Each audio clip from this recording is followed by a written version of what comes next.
عبسيني معصمت أطلوم وزنك نقولي عاما كوميدي دراما علالات وزاتات سبورت في الميتا لعلة 17 ميازيا 2024 حدش لعلتاوي زيناتات سبورت أمانيل قبر እግዚአብሔር ኣብ 120 ኪሎ ሜትር ርሕቀት ዝነበራ ሳልሰይቲ መድረኽ ቱር ኣልፕስ ክሳተፉ ዒሉ ወዲ ጋንቱ ፔድሮ ሎፔዝ ካ ዕውት መድረኽን ብጫ ማልያን ኮይኑ ዳዊት የማነ ካብ ጀርመናዊት ጋንታ ባይክኤድ መራዊ ቅዱስን መትከል ኢዮብን ካ ካብ ታይላንዳዊት ጋንታ ትሬንጋኑ ሳይክሊንግ ቲም ናትናኤል ብርሃንን ጴጥሮስ መንግስን ካ ካብ ቱርካዊት ጋንታ ቤዞክ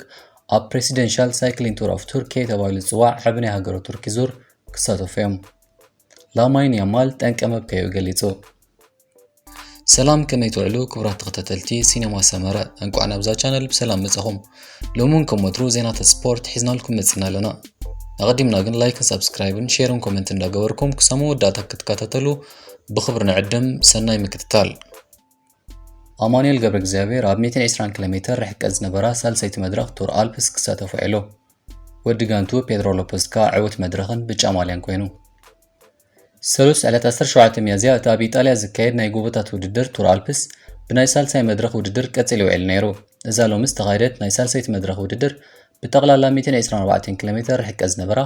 ኣብ መወዳእታ 9 ኪሎ ሜትራት ካ ሰለስተ ተረርቲ ዓቕባት ብምሕላፍ ዝተዛዘመት በዳይት ውድድር እያ ነይራ ኣብዛ ዕለት ተቐዳደምቲ ነዚ 124 ኪሎ ሜትር ዝርግሐ ዝነበሮ ርሕቀት ፋሕብትን ኢሎም እዮም ዛዚሞሞ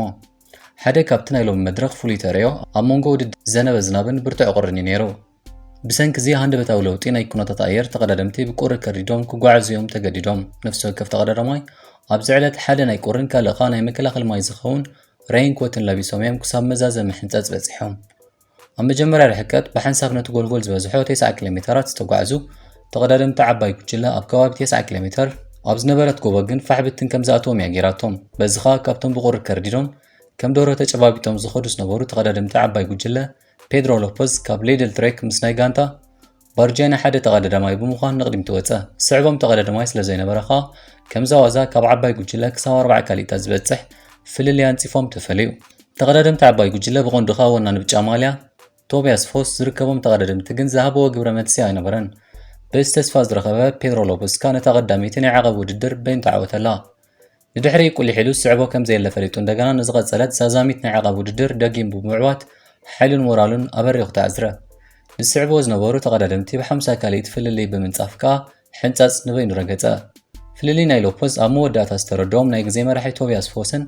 ቤን ኦኮነርን ውድድር ኣብ ምዝዛም እዮም ተበራቢሮም ሓያል ጻዕሪ እኳ ተካይዱ እቲ ኣበይ ከይበፅሕ ኢሎም ፈኒሞ ዝወዓል ፔድሮ ሎፔዝ ግን ኣብ መወዳእታ ንዝነበሮ ናይ ግዜ ፍልልይ ኣሕዩ ደጊም እዩ ልዕሊ 31 ካሊታት ፍልልይ ካብ ካልኣይ ብምንጻፍ መሪሕዎም ኣትዩ በዚ ኸ ፔድሮ ሎፔዝ ንብጫ ማልያ ናይ ቱር ኣልፕስ ተረኪቡ ኣሎ ኣብ ናይ ዓቐብካ ኣብ ሳልሳይ ደረጃ ኮይኑ ይስዕብ ኣብዚ ዙር ዝሳተፍ ዘሎ ፕሮፌሽናል ተቐዳዳማይ ጋንታ ሌድል ትሬክ ኣማኑኤል ገብረ እግዚአብሔር መበል 39 ደረጃ ብምሓዝ ውድድሩ ብሰላም ዛዚሙሎ ኣማኑኤል ገብረ እግዚአብሔር ካብ ዕውት ናይዛ መድረኽ ወዲ ጋንቱ ፔድሮ ሎፔዝ ብ9 ደቂቕን 33 ካሊትን ዶንጊዩ ምስ ተፋሕፋሒለ ዝኣተወት ዓባይ ጉጅለ ኣትዩ በዚ ኸ ብዙሕ ግዜ ከሲሩ ካብ መራሒ ናይ ግዜ ብ9 ደቂቕን 33 ካሊትን ድሒሩ ናብ መበል 32 ደረጃ ወሪዱ ይርከብ ኣማኑኤል ገብረ እግዚአብሔር ኣብ ናይ ትማል መድረኽ ዝበለጸ ግዜ ናይ ጋንቱ ወኒን እዩ ናብዛ ውድድር ኣትዩ እንተኾነ ሎሚ ድሕርቲ ናይ ጋንታ ስራሕ ከይደለየ ዝወፀ ፔድሮ ሎፔዝ ቀሲሎም ክዝውሩ ምኽንያት ስለ ዝኾነ ብህዳእቲ ውድድሩ ዛዚሙ ሌድል ትሬክ ብጋንታ ሎሚ መዓልቲ ዋላ ሓንቲ ጻዕሪ ከይካየደት እያ ብጫ ማልያ ወኒና 4 ተቐዳደምታ ነብሲ ወከፎም 22 26 27 ከምኡውን 30 ደቂቕ ዶንጌሜም ውድድሮም ብህዳት ዛዚሞም በዚ እውን እዛ ጋንታ ኣብ ዝቕፅል 2 መድረኻት ንብጫ ማልያ ናይ ሎፔዝ ኣብ ምዕቃብያ ክትሰርሕ ብቐንዱ ኸ እቲ ኣብ ናይ ጋንታ ስራሕ መወዳደርቲ ዘይብሉ ኣማኑኤል ገብረ እግዚአብሔር ዕዮ ገዛ ተረኪቡ ኣለዋ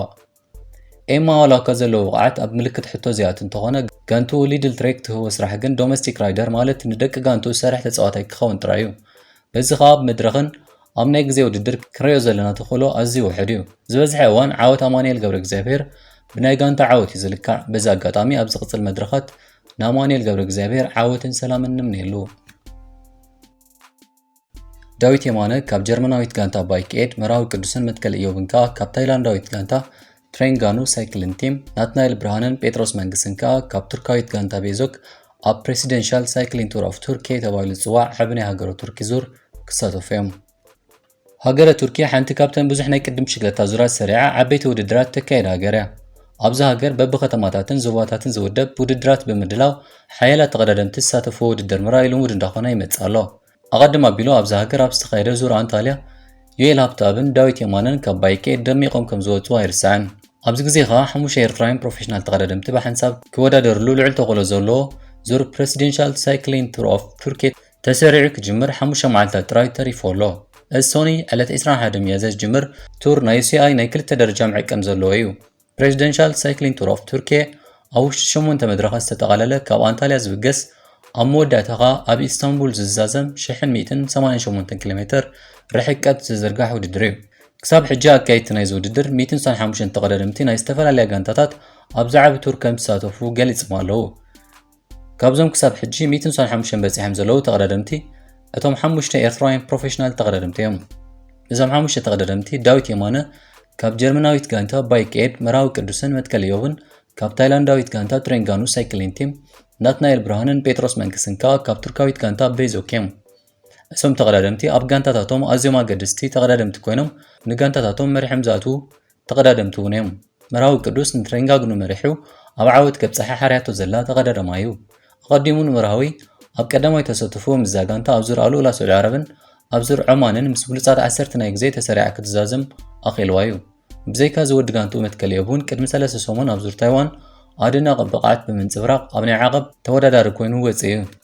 ቱርካዊት ጋንታ ቤዞክ ዝበለፁ ተቐዳደምታ ናትናኤል ብርሃንን ጴጥሮስ መንግስን እዮም። እዞም ተቐዳደምቲ ኣብ ቱር ታይዋን ዝበለፀ ግዜን